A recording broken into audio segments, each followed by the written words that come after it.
نحمده ونصلي على رسوله الكريم أما بعد فأعوذ بالله من الشيطان الرجيم بسم الله الرحمن الرحيم ظهر الفساد في البر والبحر بما كسبت أيدي الناس ليذيقهم بعد الذي عملوا لعلهم يرجعون صدق الله المولانا العظيم۔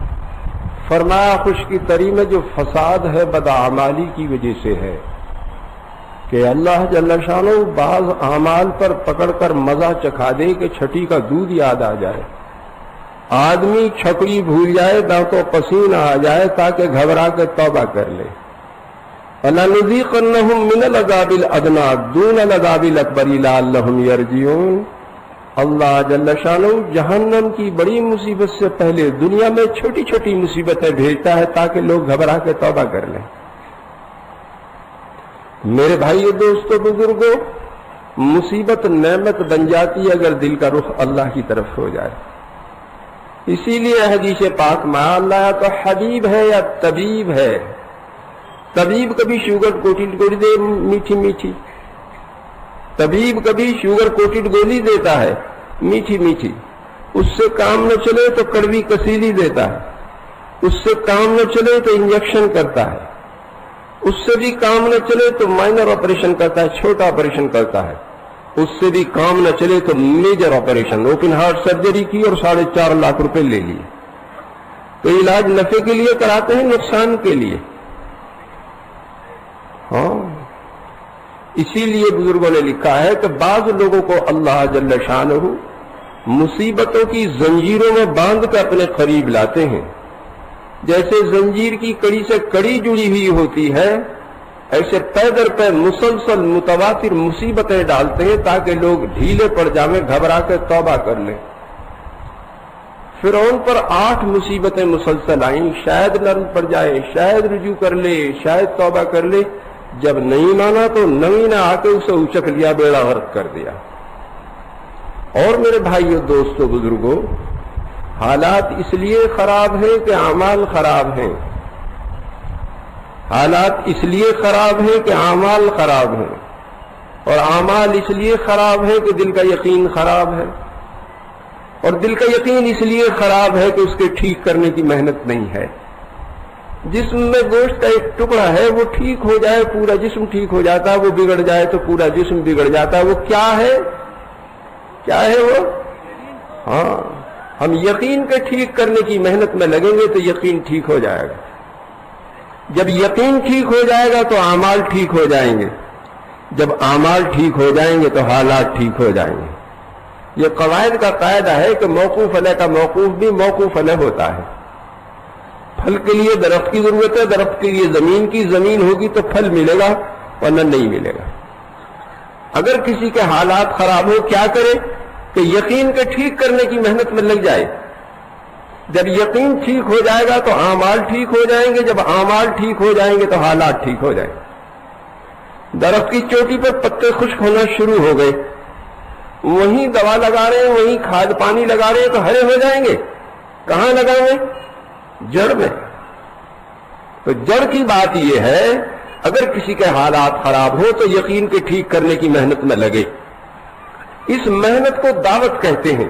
اس محنت کو لے کر انبیاء علیہ السلام تشریف لاتے تھے۔ یقین کی خرابی کیا ہے کہ کامیابی دنیا اور دنیا کی چیزوں میں نظر آنے لگے۔ یقین کی خرابی کیا ہے کہ کامیابی دنیا اور دنیا کی چیزوں میں نظر آنے لگے۔ ایک آدمی دانے دانے کو محتاج تھا، گھر میں چوہے قلابازی کھا رہے تھے، لطیف و لذیذ غذائیں مل گئیں، لباس فاخرہ مل گیا، پری پیکر صاحب جمال بیوی مل گئی، باد رفتار سواری مل گئی، شاندار ایئر کنڈیشن بنگلہ مل گیا۔ وہ کہتے ہیں فلاں کی زندگی بن گئی۔ کہاں سے؟ کچھ چیزوں سے۔ اور کسی سے نعمتیں سلب ہو گئے تو فلاں کی زندگی بگڑ گئی۔ اور ایمان کی بات یہ ہے، نہ چیزوں کے آنے سے زندگی بنے، نہ جانے سے بگڑے۔ حدیث پاک میں اللہ کے بعض بندے ایسے پراگندہ بال، غبار آلود، دروازوں سے دھکے دیے ہوئے کسی بات پر قسم کھا لے تو اللہ پوری فرما دیتا ہے۔ وہ یوں کہ اللہ کی قسم یوں ہو جائے گا تو یوں ہی ہو جاتا ہے۔ تو کامیاب ہے ناکام؟ ہاں، اس لیے بخاری کی روایت ہے بندہ فرائض سے اللہ کے قریب ہو جائے، نوافل سے قریب تر ہو جائے، حتیٰ کہ اللہ اسے اپنا محبوب بنا لے، اس کا ہاتھ اللہ کا ہاتھ بن جائے، اس کی زبان اللہ کی زبان بن جائے، اس کی آنکھ اللہ کی آنکھ بن جائے، اس کا کان اللہ کا کان بن جائے، وہ حرم نبوی کے ممبر سے نہاوند کی پہاڑیوں میں حضرت ساریہ کو بغیر ٹیلی ویژن کے دیکھ لے اور بغیر موبائل کے اطلاع کر دے۔ دریائے نیل کا نام چٹ لکھا امیر المومنین عمر کی طرف سے دریائے نیل کے نام، آج تک جرت نہیں ہوئی کہ رک جائے، کیوں کہ سخر لکم ما فی الارض جمیعا، کائنات مسخر ہو جاتی ہے، اشارے پر چلتی ہے، تو کامیاب ہے ناکام؟ ہاں، اللہ اپنے دوستوں کو دنیا سے اس طرح بچاتا ہے جس طرح تم اپنے مریض کو پانی سے بچاتے ہو۔ اللہ ایک نعمت دیتا ہے تو 3 نعمتیں سلب کر لیتا ہے، جس نسبت سے مال دیتا ہے اسی نسبت سے صحت خراب کر دیتا ہے۔ کسی کو ہائی بلڈ پریشر ہے، کسی کو لو بلڈ پریشر ہے، کسی گیسٹرک ٹربل ہے، کسی کو ڈائبٹیز ہے۔ نرم گرم بستر ہے، اے سی لگا رکھا، کتے پال رکھے، چوکیدار رکھ رکھے، اسٹیل کے کواڑ لگا رکھے، بغیر انجیکشن کے نیند ہی نہیں آتی، اور قدم قدم پہ پہرا، پتہ نہیں کہاں گولی لگ جائے۔ میں تو جب قبرستان جاتا ہوں ہمیشہ خیال آتا ہے پتہ نہیں کفن ملے گا نہ ملے گا، جنازے کی نماز ہوگی نہ ہوگی، قبر ملے گی نہ ملے گی۔ عالمی سطح پہ ایسے حالات ہیں، حکومتیں جن کے ہاتھ میں بھگ سے اڑ جائیں ذرہ بھی باقی نہیں رہتا، کس پر کفن ڈالیں گے، کسے قبر میں رکھیں گے؟ اور ایک نعمت لیتے ہیں اور 3 نعمتیں دیتے ہیں، جس نسبت سے مال کریں کم کرتے ہیں اسی نسبت سے صحت اچھی بنا دیتے ہیں۔ رکشہ والا 4 کو بٹھا کے ایسے چل رہا ہے کہ بدن میں موٹر لگی ہوئی ہے، پلے دار 100 کلو کی بوری ادھر سے ادھر ایسے سرکاوے کہ بدن میں کرین لگی ہوئی ہے۔ جو مکھن توس کھائیں، جام جیلی کھائیں، طاقت کے کیپسول لیں، چلتے ہوئے سانس پھولے، جو چٹنی روٹی کھاوے تو گھوڑے کی طرح جاوے۔ میں غلط کہہ رہا ہوں جی؟ ہاں، وقت بے وقت دیکھو رکشہ والا گدی کی پیٹھ پر ٹیکے اطمینان سے سو رہا، جگہ بھی برابر نہیں۔ رات کے 2 بجے بلاؤ اسٹیشن جانا تو بغیر باڈی گارڈ کے آ جائے گا۔ ان میں کون خوش نصیب ہے جی؟ کون خوش نصیب ہے اس میں؟ مال والا، غریب؟ اور یاد رکھیں اس دھوکے سے نکلنے کے لیے تبلیغ آئی ہے۔ کبھی سنا فلاں غریب بچے کو بدماش اٹھا کے لے گئے 50 لاکھ روپے مانگ رہے ہیں؟ سنا کبھی؟ کس کے بچے کو اٹھاتے ہیں؟